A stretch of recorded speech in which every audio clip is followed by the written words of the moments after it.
cette présentation est finalement ces 3 études de cas qui se caractérisent par la singularité de la démarche mise en place. On le voit, la consultation de l'architecte de l'opération initiale, la réalisation d'un plan guide, une gestion globale et pluriannuelle, la mise en place d'un règlement, d'un cahier des charges, la mise en place d'un conseil architectural qui analyse chaque dossier en amont du dépôt des demandes d'autorisation, et puis bien évidemment des compétences tout à fait spécifiques qui s'approchent de celles des monuments historiques. Tout ça est assez remarquable, j'ai envie de vous dire. Et ça montre bien l'intérêt de l'appropriation de la qualité architecturale. Alors moi, j'aurais envie peut-être de vous poser une question pour démarrer ce temps d'échange qui sera bref, puisque la matinée se termine. Mais quand même, est-ce que très brièvement, vous pourriez nous dire la façon dont le label vient conforter votre démarche et l'intérêt qu'il présente par rapport à vos situations respectives? Le label, dans le cadre du Gaoubena,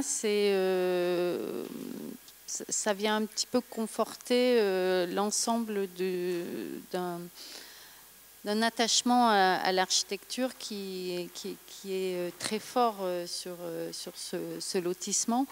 Et c'est assez particulier parce que finalement, là où le label Patrimoine 20e a reconnu le village des Fourches, aujourd'hui le label ACR pourrait encadrer l'ensemble pourrait concerner l'ensemble du lotissement du Gaoubena, puisque on a bien une volonté d'aménagement par Lefebvre et Aubert qui était assez forte et qui est un véritable travail architectural. Donc je pense que c'est sur ce point où on pourrait avancer pour le Gaoubena, même si le site inscrit permet de vraiment protéger l'architecture et le site. Alors en ce qui me concerne, vu que le label est arrivé après le démarrage de nos travaux, c'était un peu différent. Ce que je pourrais dire, c'est que comme on avait déjà démarré en fait cette étude historique avec l'identification de tous les acteurs et les échanges avec les acteurs différents, je pense que le label est venu juste appuyer ce qu'on était déjà en train de présenter au maître d'ouvrage à l'époque. C'est-à-dire qu'en fait, cette importance de la réhabilitation de l'édifice dans lequel ils vivent, hein, c'est maintenant leur activité. Et je pense que ça a plus appuyé donc, cette démarche de reconnaissance entre guillemets, du travail de Robin Guiès. Donc, je dirais que le label ACR, à la rigueur, c'est plus d'un point de vue communication avec le maître d'ouvrage, enfin l'utilisateur des lieux.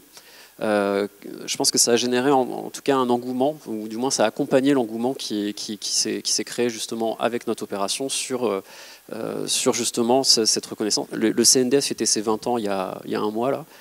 Et la directrice, du coup, a beaucoup utilisé ce qu'on a fait comme travail pour retracer un peu son histoire, normal, ça faisait 20 ans. Et et elle a tenu justement à reféliciter d'une certaine manière à la fois Serge Calice et Romain Guiès. Donc je pense que ce label a un peu contribué à justement bien asseoir cette double, cette œuvre commune, on va dire, je ne sais pas comment on peut appeler, collective, voilà. Alors pour vous répondre, je citerai les propos de Gérard Abbas, qui est 2e vice-président au département en charge des finances et de l'administration générale, dont l'immobilier. Et lors de la labellisation en 2022 de l'hôtel du département de la Meuse, il a dit « ce label, il nous oblige ». Autrement dit, il légitimise, moi je le traduirais comme ça, l'énergie et les investissements à consentir sur ces édifices de par les caractéristiques exceptionnelles qui sont les leurs.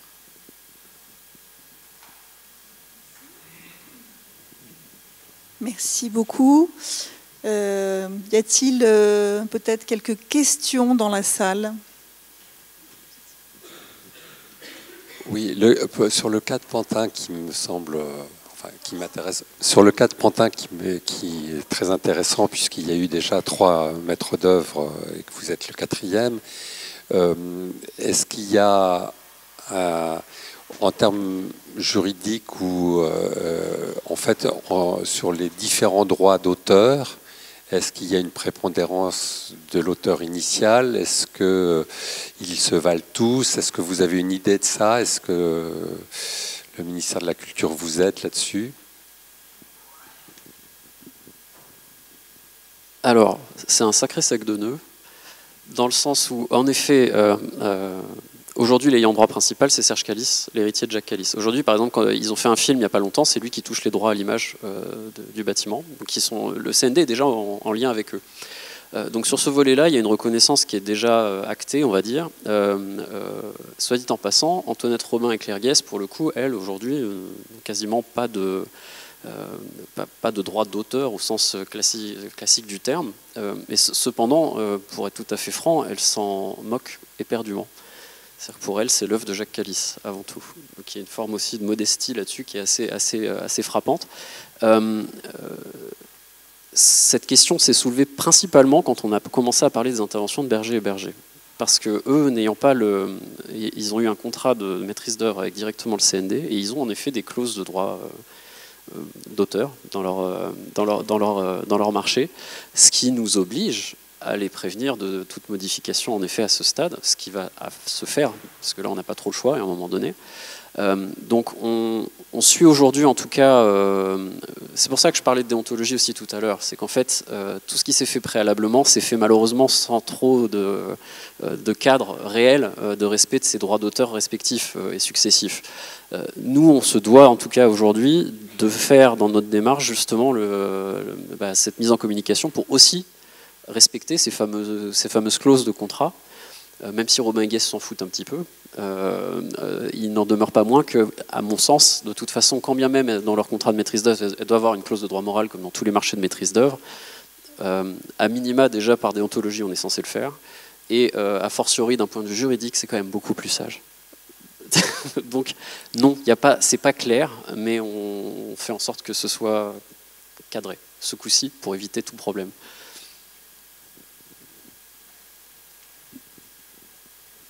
Sauf s'il y a d'autres questions, on vous propose de clore cette deuxième séquence et la matinée.